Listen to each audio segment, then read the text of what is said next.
De droite à gauche, ce Parlement ne représente que la corruption.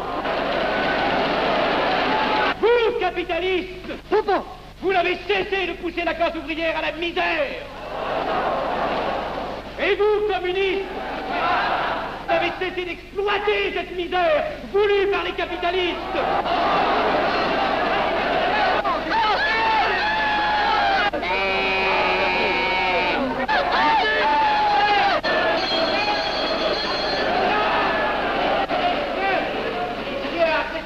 Et vous tous, parlementaires, désuets et périmés! Insultez-moi le parlementarisme!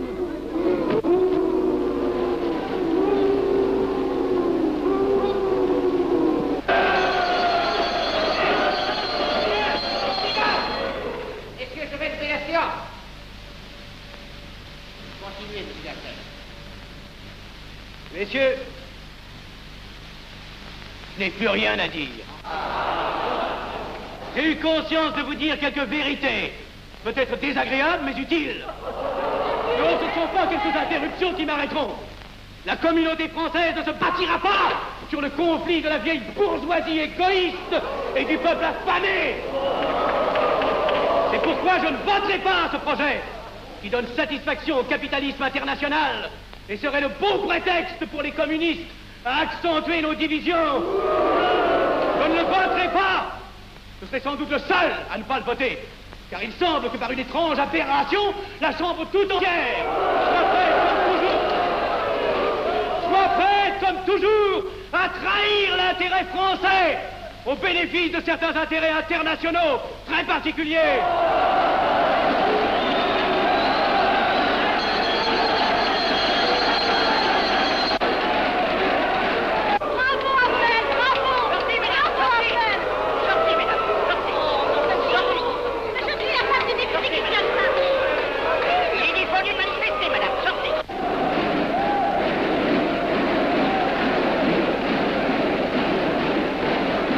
Il a du courage, ce petit Afnel. Ces petits nationaux trop puritains nous font perdre notre temps. Il faudrait l'éduquer un peu. De quelle loge est-il? Il n'est pas de chez nous, mon frère Dubois. Tout s'explique. Voilà un garçon intelligent qui a besoin d'une méthode et de conseils. Présentez-le donc. Il est sensible, il faudra procéder avec précaution. Envoyez-lui la rivière, il saura le persuader. J'y vais.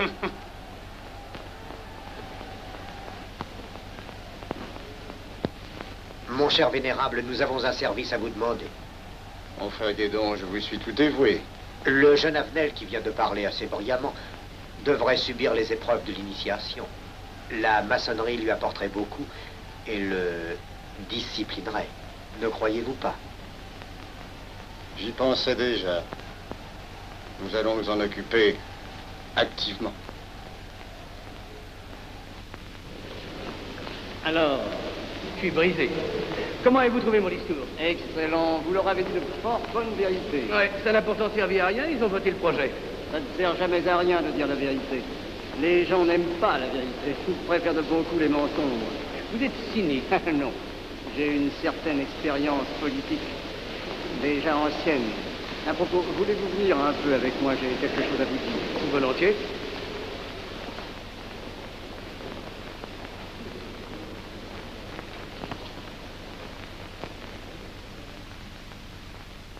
Oui, voyons, je voulais vous dire, si nous reprenions notre conversation sur la franc-maçonnerie, vous m'aviez dit l'autre jour que vous étiez curieux de connaître cette association.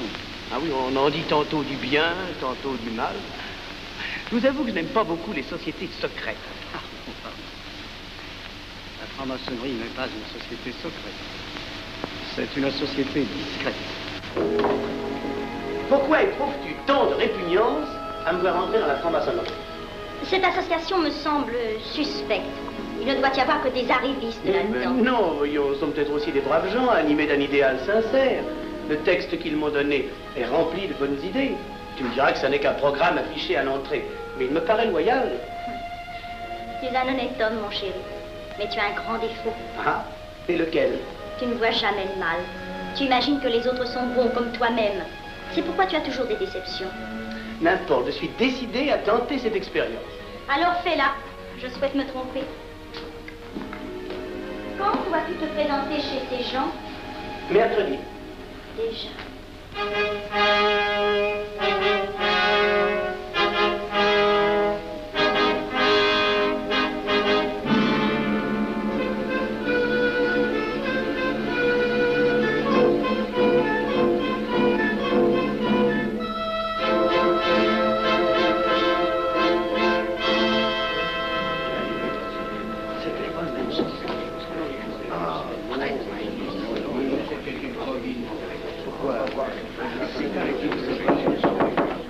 Mes frères, les travaux reprennent force et vigueur.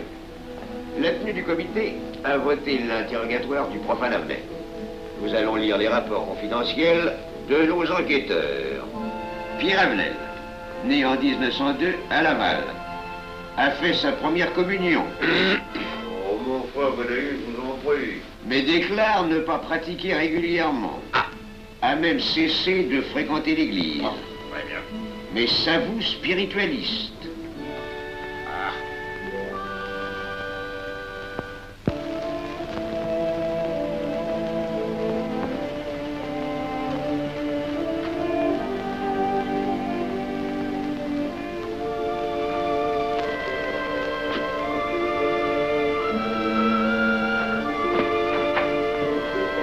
Monsieur, voulez-vous me citer? Permettez-moi de vous barrer les genoux. Mes frères, le profane Avenel, qui nous est recommandé par notre frère Gainsbourg, vice-président de la Chambre, est député. Cela ne nous impressionne pas. Nous devons surtout examiner ce qu'il pourra apporter à la franc-maçonnerie. Il nous faut des gens qui servent notre ordre et contribuent à sa puissance. Pour l'instant, il paraît afficher des idées nationales un peu trop absolues. Mais enfin, je voudrais vous prévenir d'une chose. Comme il est de notre intérêt de tenir en main un grand nombre de parlementaires, il vaudrait peut-être mieux ne pas lui poser des questions qui pourraient le choquer. On nous le signale comme assez sensible sur les questions spirituelles ou religieuses. Quand il aura travaillé quelque temps parmi nous, il aura évolué.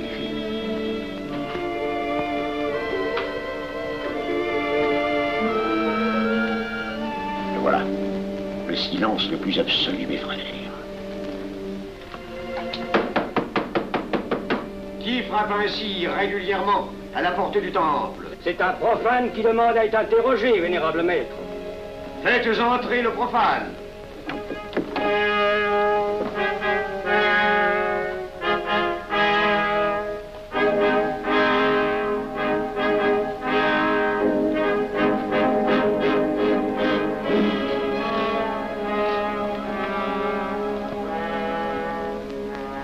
Monsieur, vous avez déclaré vouloir faire partie de la franc-maçonnerie. Mais nous désirons savoir qui vous êtes. Nous allons donc vous interroger sur vos sentiments, vos croyances, vos idées politiques. Répondez-nous sans vous troubler, mais en nous disant la plus stricte vérité. Consentez-vous à cet interrogatoire? J'y consens. Monsieur, croyez-vous en Dieu? Et pourquoi? Vous semblez être déçu par ce premier contact avec la maçonnerie. Mais l'interrogatoire est assez pénible. J'ai dû paraître ridicule. Vous vous trompez. D'autres qui sont passés avant vous ont moins bien répondu. Vous avez été reçu avec une majorité convenable, 16 voix contre 10. Comment, j'ai eu 10 voix contre moi? Non, non. 2 seulement. 2. Mais les voix d'opposition comptent pour 5. Ah, un opposant de plus, et vous étiez blackpoolé. La maçonnerie est difficile sur le choix de ses candidats. Pas assez, mon cher, pas assez. Je dois même vous avertir que lorsque vous serez en loge, vous serez déçu. Le milieu maçonnique est épouvantablement médiocre. Vous verrez que vous nous apporterez plus que vous ne recevrez. Mais ces rites dont vous m'avez parlé, ces initiations mystérieuses... De bêtises. Il y en a qui y attachent un certain sens symbolique. La plupart des maçons rient eux-mêmes de ces vieilles pratiques désuètes. Seulement, le jour de votre initiation, tenez-vous bien, les épreuves de la cérémonie ne sont pas commodes.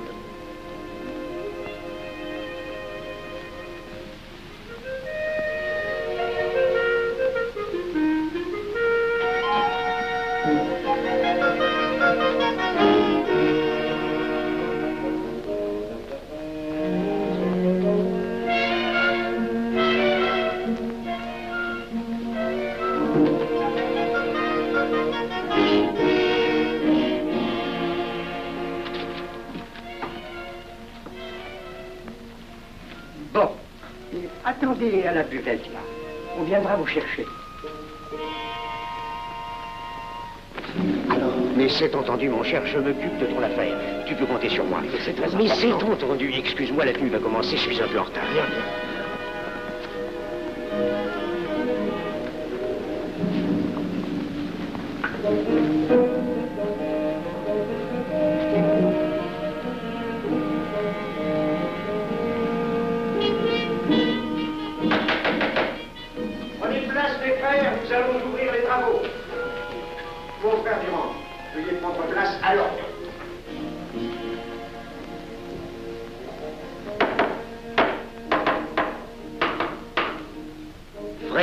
Surveillant, êtes-vous franc-maçon? Mes frères me reconnaissent comme tel, vénérable maître.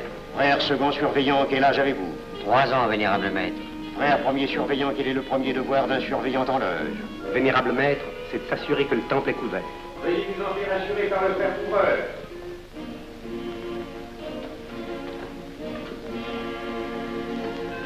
Le temple est couvert, vénérable maître. Frère second surveillant, quel est le second devoir des surveillants en loge? Vénérable maître, c'est de s'assurer que tous les frères présents sont membres réguliers de la loge ou visiteurs connus. Debout, et alors, mes frères. Frère premier et second surveillant, assurez-vous que tous les frères rangés devant vos colonnes sont membres réguliers de la loge ou visiteurs connus.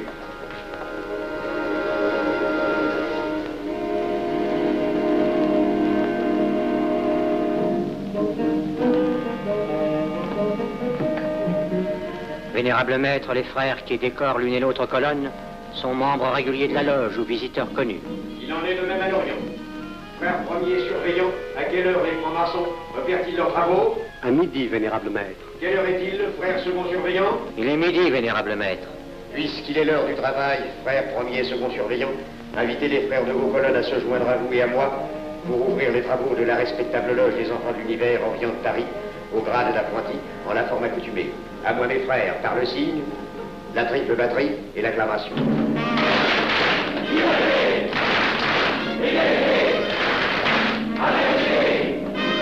Prenez place, mes frères, les travaux sont ouverts. Mes frères, l'ordre du jour appelle l'initiation du profane Avenel. L'atelier a voté dans une précédente tenue la mission du dit profane. Nous allons donc ce soir le recevoir solennellement. Mon frère couvreur, veuillez aller chercher le profane Avenel qui a écrit son testament philosophique dans le cabinet de réflexion.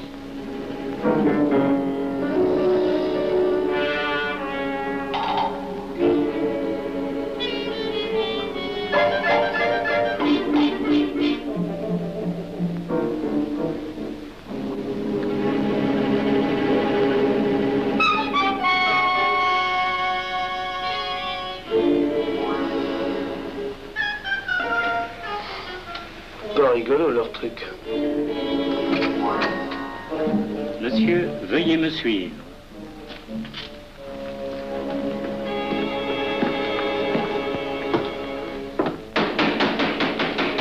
Qui frappe ainsi régulièrement à la porte du temple? Vénérable maître, c'est un profane qui demande à être reçu maçon s'il en est jugé digne. Frères, armez-vous de vos glaives. Faites entrer le profane.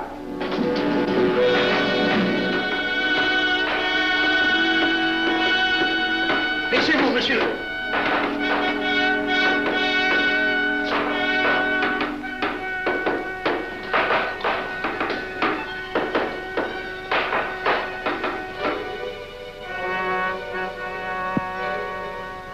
Monsieur, cette épée que vous sentez sur votre poitrine est toujours levée pour punir le parjure.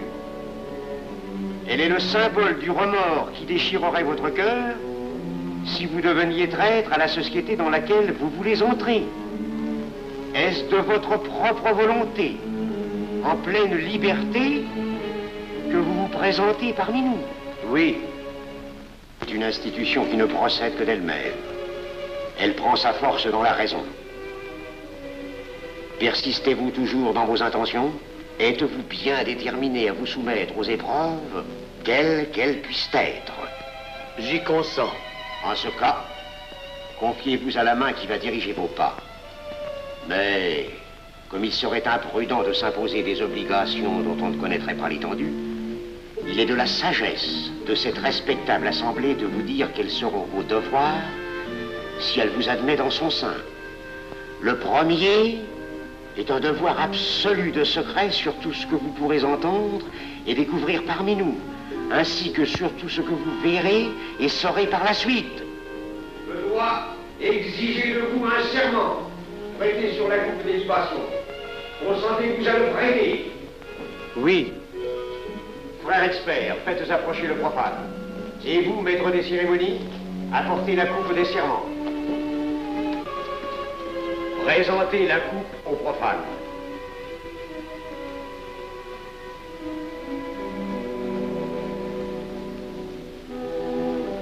Prononcez avec moi le serment. Je m'engage sur l'honneur, au silence le plus absolu, sur tous les genres d'épreuves qu'on pourra me faire subir. Je m'y engage. Vous devez connaître toute l'importance d'un serment. Si jamais vous manquiez à une parole aussi solennellement donnée, buvez. Buvez! Buvez! Que ce breuvage amer soit pour vous le symbole de l'amertume et du remords que laisserait dans votre cœur le parjure qui aurait souillé vos lèvres. Frère expert, emparez-vous du profane et faites-lui faire son premier voyage.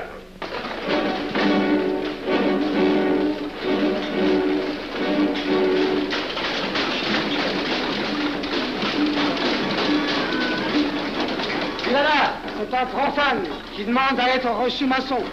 Comment ose-t-il l'espérer? C'est qu'il est libre et de bonne mœurs. Puisqu'il en est ainsi, qu'il passe.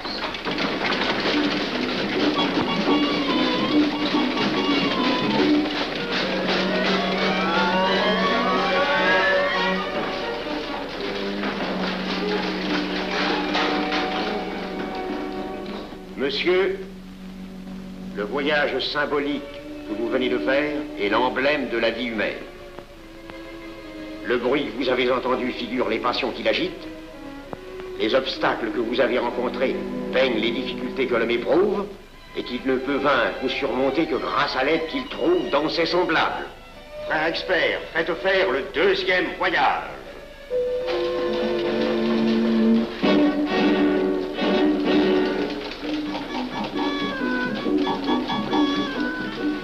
Qui va là? C'est un profane qui demande à être reçu maçon. Comment ose-t-il l'espérer? C'est qu'il est libre et de bonne mœurs. Puisqu'il en est ainsi qu'il passe, et qu'il soit purifié par l'eau.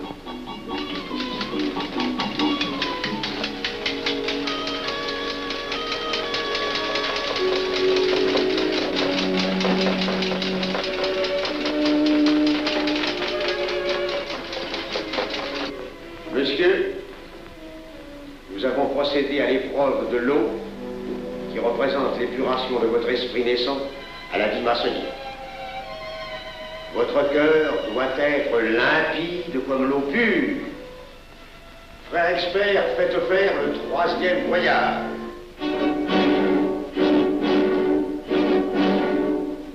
Qui va là? C'est un profane qui demande à être reçu maçon. Comment ose-t-il l'espérer? C'est qu'il est libre et de bonne mœurs. Puisqu'il en est ainsi qu'il passe par les flammes.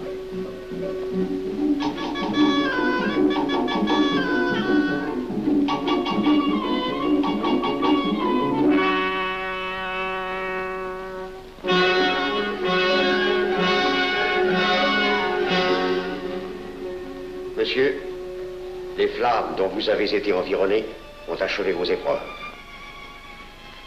L'ordre maçonnique dans lequel vous demandez à être admis pourra peut-être un jour exiger que vous versiez jusqu'à la dernière goutte de votre sang pour sa défense et celle de vos frères.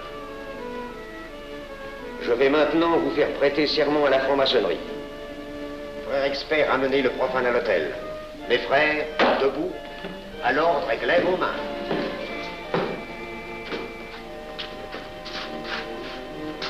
Moi, Pierre Avenel.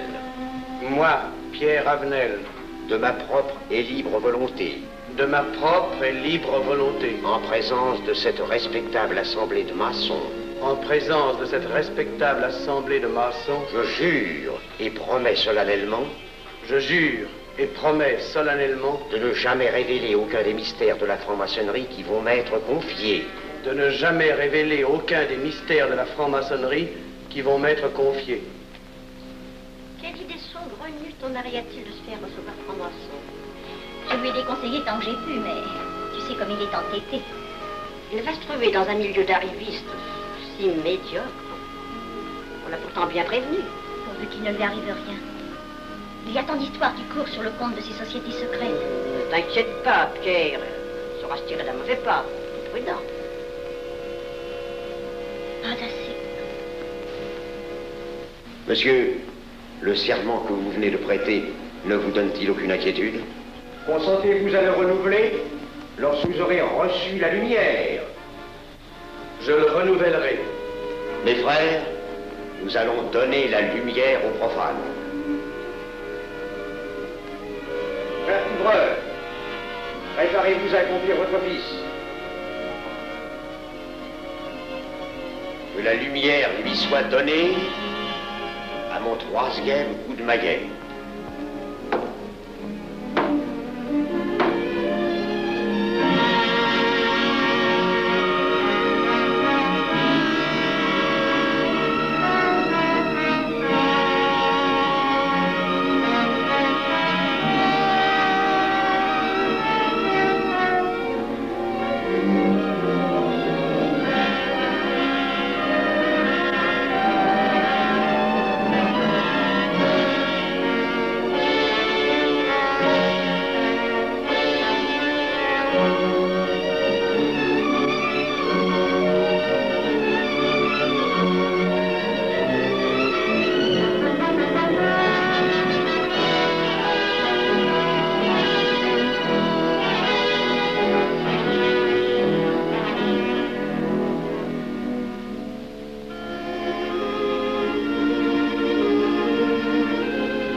Néophyte, ces glaives que vous voyez tourner vers vous vous annoncent que tous les maçons voleront à votre secours si vous respectez et si vous observez nos lois. Mais ils vous annoncent aussi que si vous trahissez votre serment, vous n'échapperez pas à la vengeance de tous les frères répandus sur la surface du globe et qui ont juré de punir le parjure.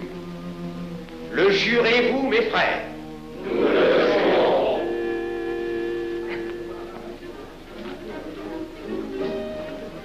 Mes frères, à la santé de notre nouveau frère. À votre santé.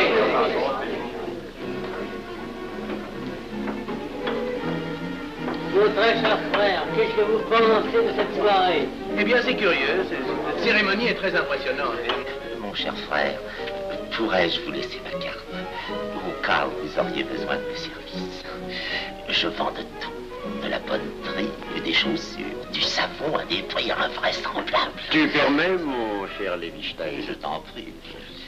Mon frère Avenel, nous allons bientôt vous mettre à contribution. Oui, un de nos amis de notre loge voudrait un bureau de tabac.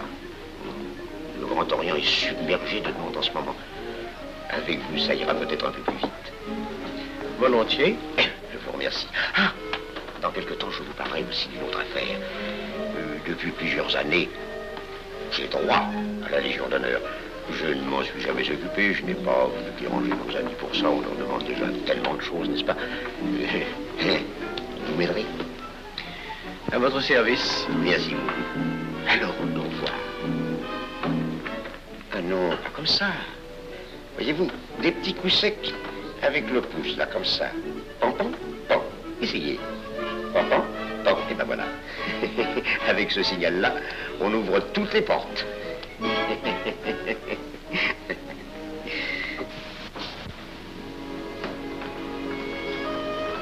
Alors, content? Bon. Tu as l'air contrarié. Oh non. Déjà déçu? Pas encore. Tu me raconteras la séance. Ah, j'ai juré de ne rien dire. Même à moi? Écoute, c'était pas ridicule. C'était étrange.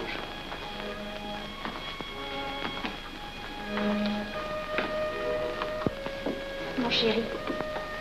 Oh, mon chéri, c'est idiot, mais j'ai peur pour toi. Qu'est-ce que tu veux qu'il m'arrive? Oh, mon grand.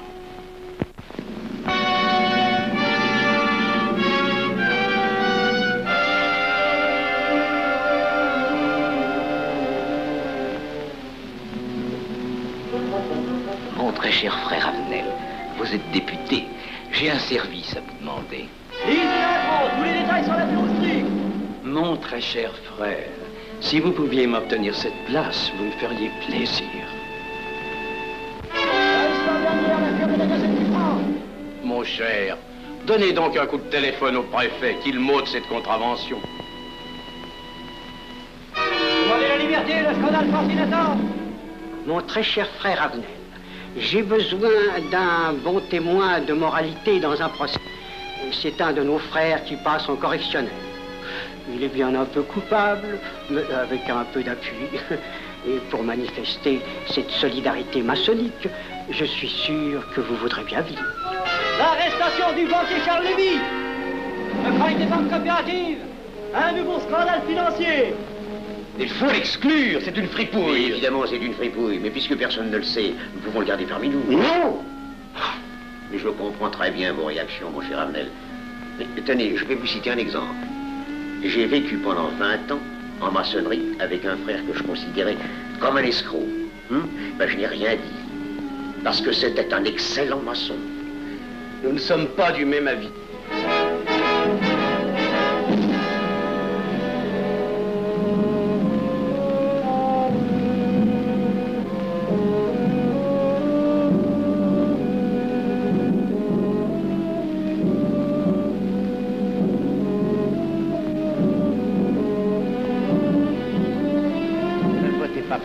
Pourquoi? C'est un adversaire de la maçonnerie. Mais son projet est excellent. Qu'importe, il nous dessert.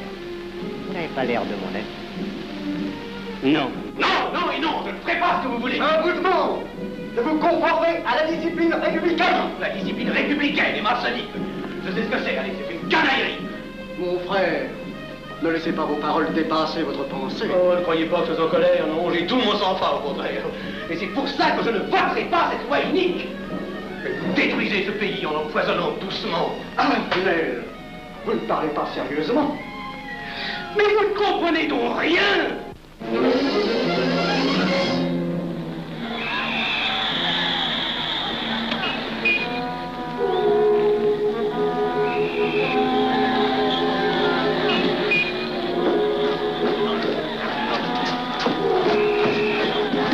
Que se passe-t-il? Regardez. Mais calmez-vous, mon vieux. Ce n'est rien. Rien.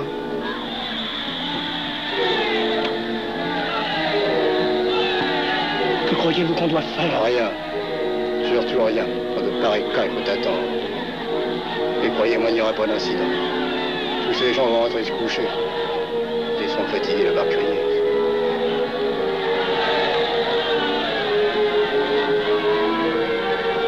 Qu'en pensez-vous, Arnel?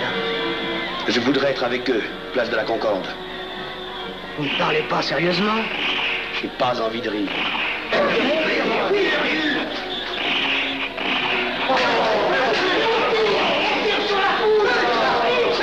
Il faut arrêter ça, oui. Ils sont fous. Il faut arrêter ça.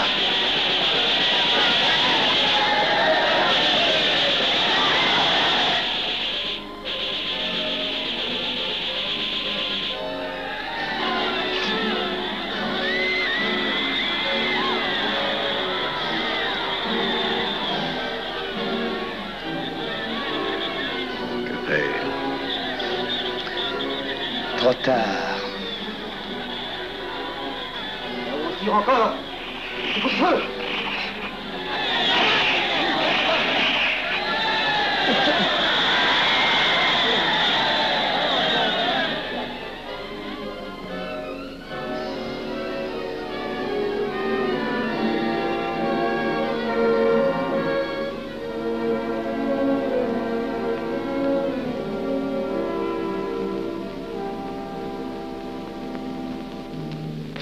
Messieurs, nous avons établi définitivement la liste des membres de la commission d'enquête. Tout le monde est bien d'accord pour la soumettre au vote de la Chambre.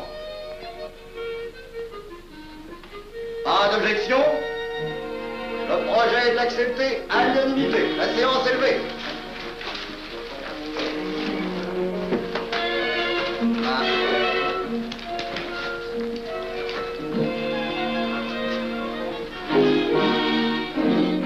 Que ça va marcher? Je ne prévois pas d'opposition. Si cela est ainsi, nous risquons de nous en tirer. Je le crois sincèrement. Nos frères députés nous attendent dans un salon voisin. Ils sont impatients de vous entendre. Bah, allons-y. Arnel. À propos, cher ami, je vous ai mis d'office dans la commission d'enquête. Moi, pourquoi? C'est indispensable. J'ai besoin de vous. Venez avec nous. Vos amis nous attendent.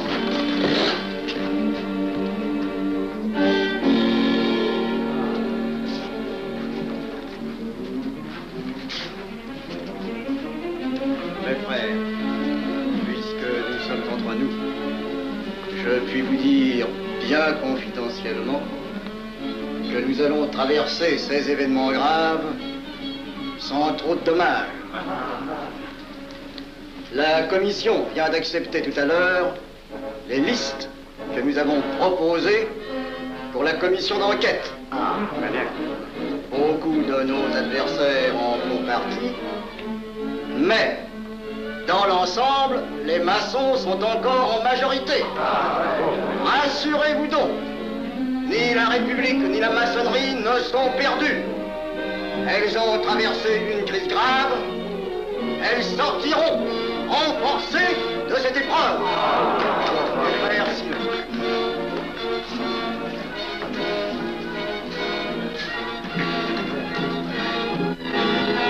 Demandez l'anti-Marchon, le scandale de la commission d'enquête. Demandez l'anti-Marchon, le scandale de la commission d'enquête. Vous me demanderez successivement le Quai d'Orsay, la Banque de France, l'état-major, le secrétaire général du Parti radical socialiste, le temps et les usines d'aviation Guerlain. Bien, monsieur.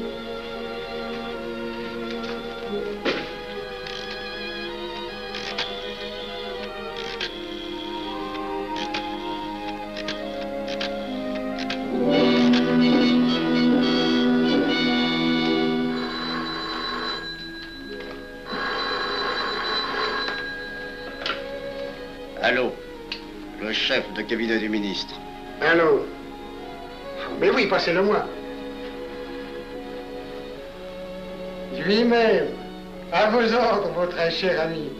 Je ne peux rien vous dire par téléphone. Il pleut. Vous me comprenez? À merveille. Alertez tous nos amis à l'étranger. Qu'en aucun cas, on ne parle de nous. Silence. Compris. Allô? Ici, Général Maisonnat. À vos ordres, mon cher Larivière. Je compte sur vous, mon cher général, pour que l'armée ne varie pas politiquement. Elle doit rester divisée, avant tout. Ne craignez rien, j'ai déjà procédé à des changements importants. Tous les officiers suspects d'être contre nous ont été éloignés de Paris et séparés les uns des autres. Mes frères, il est indispensable de franchir cette mauvaise passe. Il ne faut pas trop de mouvement de bourse. N'est-ce pas, mon frère sous-gouverneur? Nous maintiendrons la monnaie. La presse de droite doit essayer d'attaquer la presse de gauche. Pendant quelque temps. Pour donner le change. C'est entendu.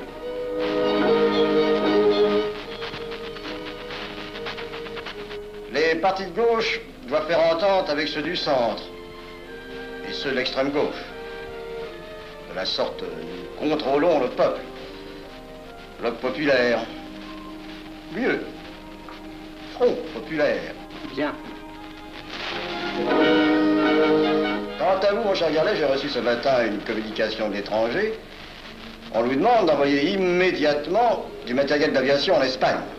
Moyennant quoi nous aurons tous les appuis politiques nécessaires. Même nos prototypes. Surtout nos prototypes. Ne croyez-vous pas que ce serait dangereux pour notre défense nationale? Faites ce que je vous dis.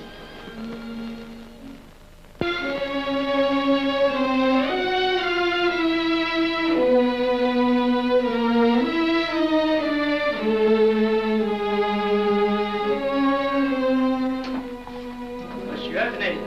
Faites entrer. Ah, bonjour, cher ami. Comment on va?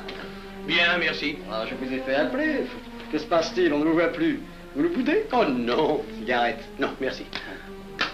Dites-moi, pourquoi avez-vous refusé de faire partie de la commission d'enquête? Oh, j'ai beaucoup de travail en ce moment et je fais déjà partie d'autres commissions. Avenel, répondez-moi franchement. Ce n'est pas parce que nous avons eu l'autre jour une petite discussion bien fraternelle? Eh bien, justement, si. Je voudrais vous parler de la franc-maçonnerie. Ah, mais bien, voyons, mais bien entendu. Asseyez-vous. Ah. Alors? Ah, je vous écoute. Eh bien, voilà, vous avez été mon présentateur, je vous dois une explication. Je suis décidé à déposer ma démission. Vous avez l'air d'avoir été déçu par la maçonnerie. Oh, pire, choqué. Pourquoi? Mais confessez-vous, mon vieux. Vous ne serez pas le premier maçon qui m'aura ouvert son cœur. Qu'est-ce qu'on vous a fait? Mais à moi, personnellement, rien. Mais je trouve ce milieu maçonnique... Pourri d'arrivistes écœurants. Je vous l'accorde. Ah, ben, je ne vous le fais pas dire. Oh, croyez-vous que je sois dupe? Ben, alors, je ne comprends pas. Tant de vertus affichées sur le programme à la porte. Tant de mystères à l'intérieur pour ne cacher que ces petites combines, ces appétits de comitards. Je m'attendais à trouver des hommes dévoués, sinon supérieurs. Au lieu de ça, je n'ai rencontré que des quémandeurs de bureaux de tabac ou de décoration, ou alors des fripouilles qui cherchaient à m'utiliser pour échapper à des condamnations. En dehors d'eux, des phraseurs, des sectaires ignorant tout, ne connaissant rien de l'histoire de leur pays, rien de l'histoire du monde, rien de la politique, rien de la philosophie, rien. Ah, des cerveaux vides, mais des dents longues, et des langues folles. Et c'est cela qui gouverne la France. Quel grade avez-vous maintenant? J'ai été initié à la maîtrise il y a peu de temps. Eh bien, si vous avez le courage de vivre encore quelques années dans la médiocrité des ateliers bleus, vous passerez ensuite aux ateliers supérieurs. C'est mieux? C'est autre chose. Voyons, vous êtes 33e, n'est-ce pas? C'est le grade le plus haut dans la maçonnerie. Mon petit Avenel, je vais vous révéler, quoique je ne le doive pas, ces fameux secrets maçonniques dont on fait tant de mystères. En maçonnerie, on cache tout aux petites gens. En bas, vous ne savez rien. En haut, vous commencez à voir un peu plus clair dans le jeu mondial. Moi-même, je ne suis pas totalement éclairé sur les intentions des dirigeants de notre ordre. Et quand je dis dirigeants, je me trompe. Il n'y a pas de chef chez nous. Il n'y a que des exécutants. Je suis un pion sur un échiquier, j'accomplis une fonction. Je reçois des messages. J'obéis. Je transmets. J'agis. Mais qui dirige? Personne. C'est beaucoup plus compliqué et simple en même temps qu'on ne pense. Qu'est-ce que la maçonnerie? Des groupes d'hommes qui se sont réunis aux quatre coins de l'univers pour enserrer le monde dans un réseau aux mailles infranchissables. Nous sommes 50 000 en France, 500 000 en Angleterre, 3 millions en Amérique, c'est peu.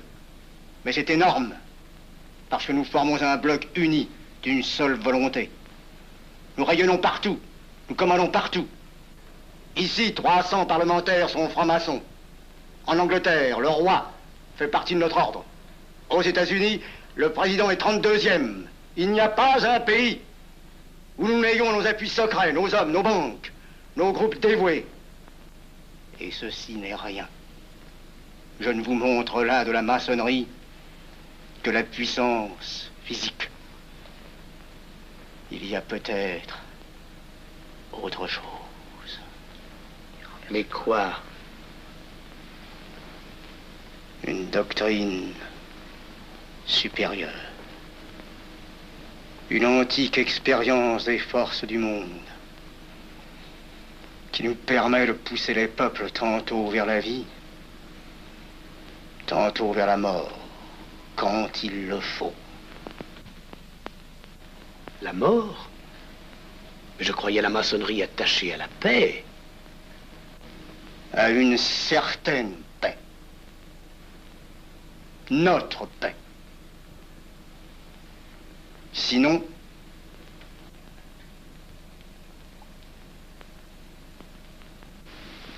alors, cette démission? Je vais réfléchir.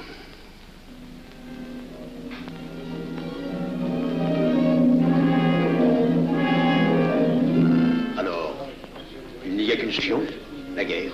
Pour réussir à déclencher la guerre, la maçonnerie a besoin de tous ces hommes. Sur combien de voix pouvons-nous compter à la Chambre?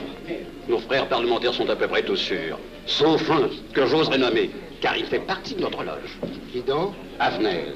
Il tient des propos contre le Grand Orient qui l'accuse de vouloir déclarer la guerre à l'Europe. Je n'ai jamais eu confiance en ce type-là. C'est une faute de l'avoir laissé entrer ici. Nous pouvons encore leur amener de meilleurs sentiments. Je doute que vous réussissiez. Qui sait? Nous avons peut-être les moyens pour ça.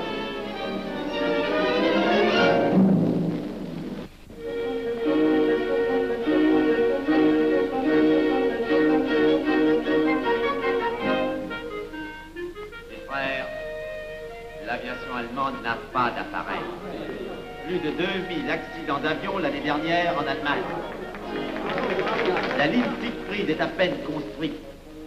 Les tanks allemands marchent difficilement. Un détail entre autres qui m'a été rapporté par un de nos frères.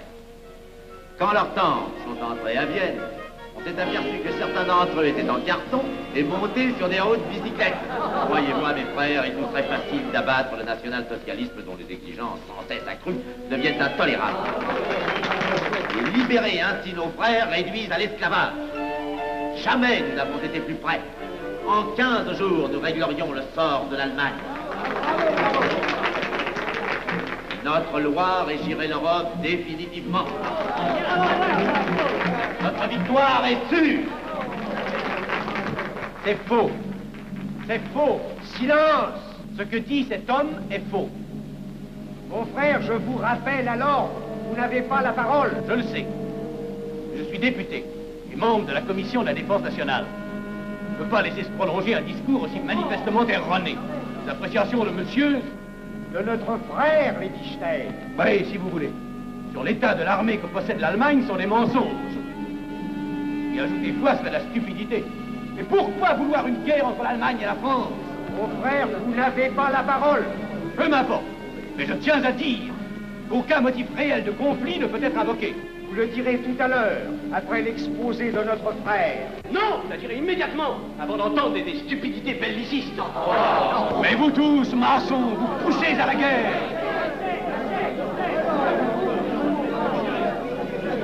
Pour que ce pays soit gouverné par vos lois, par les Juifs et la maçonnerie surtout. Le peuple français ne se battra pas pour défendre une idéologie fumeuse, un régime ignoble, une république pourrie. Mon frère Avenel, je vous prie de couvrir le temple.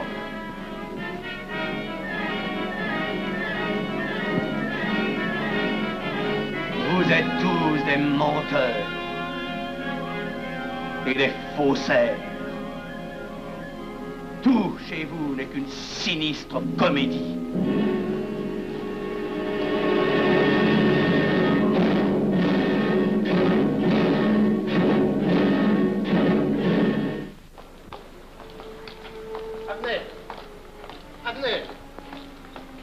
Avenel, excusez-moi, comme vous, j'habite Neuilly, c'est pourquoi je me permets de vous rejoindre. Oui, vous avez fort bien fait, monsieur. J'étais près de vous à la tenue. Je voulais vous féliciter. Oh, merci. Vous avez très bien fait de leur crier des vérités. Ce sont des fous. Malheureusement, il est impossible de leur faire entendre raison. Les événements sont pourtant indiscutables. Oui, oui. Dites-moi, j'ai des documents confidentiels sur l'action actuelle de la maçonnerie qui peut-être vous intéresseraient. Des documents? Oui, oui, des documents. Vous êtes député, il serait utile et urgent que je vous les communique. Mais je crois bien, où sont-ils? Chez moi, pas très loin d'ici. Si vous avez quelques minutes. Oui, volontiers, allons. Alors, qu'est-ce qu'on décide? Pétard ou couteau? Le couteau, ça fait moins de bruit. Attention, les voilà.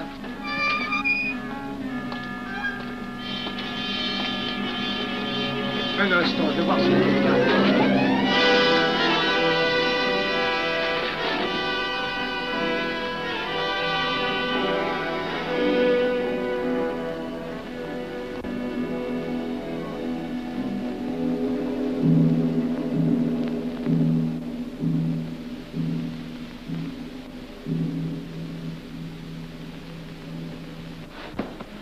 Ne t'inquiète pas, mon chéri.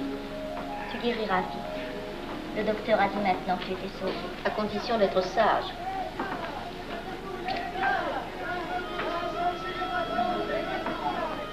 Qu'est-ce qu'on entend? C'est la mobilisation générale, mon chéri. Quoi, la mobilisation? Ne t'agite pas, je t'en supplie. Je n'aurais pas dû te le dire, mon Dieu.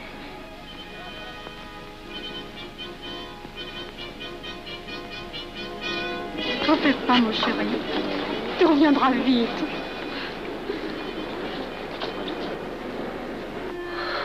Les brutes. Ils sont arrivés. Ils ont réussi à déclencher leur guerre. Ne bouge pas. Tes plaies sont à peine fermées. Si j'étais pas tombé sous les coups de ces criminels, j'aurais peut-être pu arrêter ça. Mais non, tu n'aurais rien pu empêcher, mon chéri. Ces hommes sont plus forts que toi. Ils ne t'auraient pas manqué.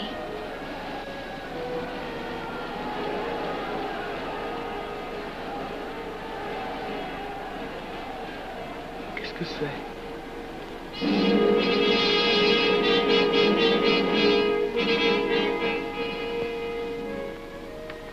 Les malheureux. S'ils savaient ce que je sais.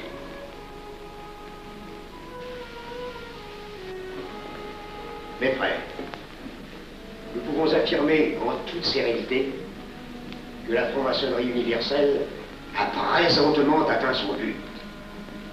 Cette guerre qui est la nôtre est déclarée. Elle doit aboutir au triomphe de notre ordre. Il importe que le monde soit définitivement gouverné selon nos méthodes et par nos idées. Debout et alors. Frère premier surveillant, à quelle heure ferme-t-on les travaux? À minuit, vénérable maître. Quelle heure est-il, frère second surveillant? Minuit, vénérable maître. Puisqu'il est minuit et que nous avons accompli notre œuvre, je déclare les travaux clos à mon coup de maillet. Retirons-nous en paix, mes frères, sous la loi du silence.